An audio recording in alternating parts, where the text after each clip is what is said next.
Hey guys, welcome back to another video. Today I'm going to be showing you how to make a closure wig. Last time I showed you how to make a frontal wig. This time we're doing the basics, which is a closure wig. So of course this hair is from Nadula Hair and I have their body wave hair. All the links will be down in the description box because I have forgot what they are. But I'm starting off by bleaching the knots on the closure, which is very vital and very important. I used to not do this and think I could just like cover up with a little bit of concealer, but it looks a lot better when you bleach the knots on the closure. I'm just using my BW2 white powder bleach and a 40 volume developer.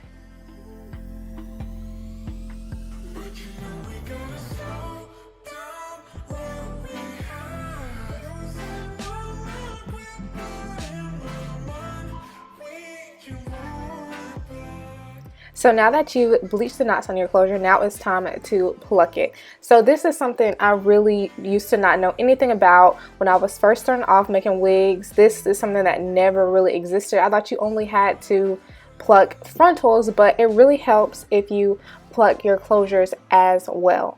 So you can't really see how I'm plucking it, but I am doing it very sporadically and I'm skipping space in between. If you want a more detailed plucking tutorial, make sure you go and check out my how to make a frontal wig because I am a lot more detailed in that video. So now I'm just T-pinning the closure down to the dome cap that I use. I'm going to actually have to leave the dome cap that I use down in the description box because I use a dome cap, not a sewing cap. It's just something I personally like to use and I love the way that it fits on my head. I know a lot of professionals probably use like the sewing cap, but I've never been into that. I use the dome caps. So sewing down a closure is really simple because I just do the basic in and out method for this. There's nothing to it. Just like if you're a beginner sewer, all you're doing is just going in and out, in and out. You're not doing anything extra. And then when I get to the end, of course, I just knot it up and that's that for the closure. Super simple and easy. The hardest part about doing the closure is basically making sure that it stays still. That's why it's really good to get some T-pins to help you keep the closure in place. So here's the next step, the placement of the tracks. So I used to get so confused about this. It was really one of the hardest parts for me making closure wigs is the placement. So this looks really weird at this angle, how the dome cap is sitting, but this is where you're gonna want to place your first track. I know it looks weird and it's very awkward, but this is really what's gonna keep your placement really nice and in line. I used to have the tracks going all different which ways when I first started off, but once I learned that, you know, you start right here, I got it all together. So start right here. I mean, I can't really tell you the exact point where you start, but just on the edges, and you're gonna put it sort of at an angle and then you're gonna start sewing. You can see it better than how I'm explaining it. So to me, the sewing technique that I'm about to show you is really simple, but it might be a little more difficult for beginners. So I'm going to zoom in for you guys so you can see exactly how I am sewing down these tracks.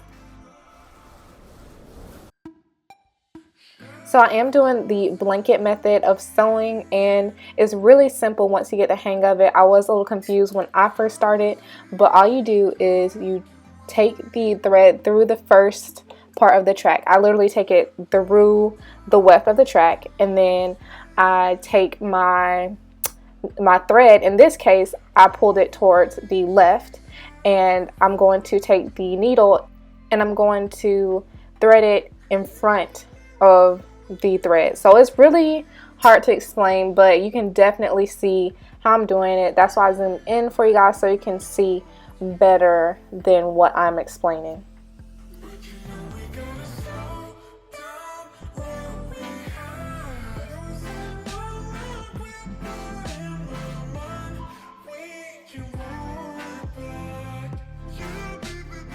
So once you get to a point like this where you almost have a circle in your wig, just almost, you're going to want to connect each end of the weft to the closure. So instead of just going to end, you're going to go from end of closure to end of closure. Here is another view of the blanket method. You guys can see it a little bit better and a little bit more detailed here.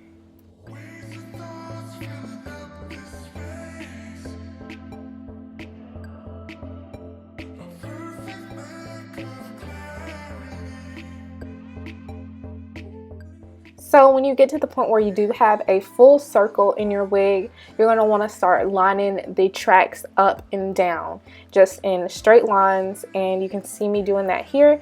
And then in the next clip, you're going to see how I close out the entire wig. One thing I forgot to mention is, how do you end sewing a track down?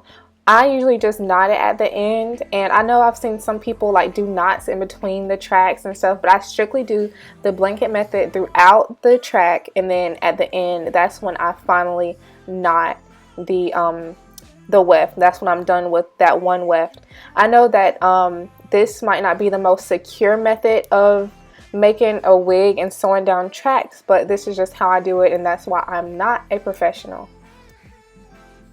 So this is me closing out the wig. I'm just going to take the track straight up until I reach the end of the closure, and that's going to be the last track once everything is filled up and there's no more spaces that you can see. So this is the best part of making a wig, is cutting out that closure piece, because you know you are done. So that is it for this video. My next video will be showing you how I styled this wig and how I got these voluminous body wave curls in this hair. So definitely stay tuned for that. Like I said, this hair is from Nadula Hair. All the information will be down in the description box, so definitely check that out if you're interested. Thank you so much for watching, and I will see you guys in my next video.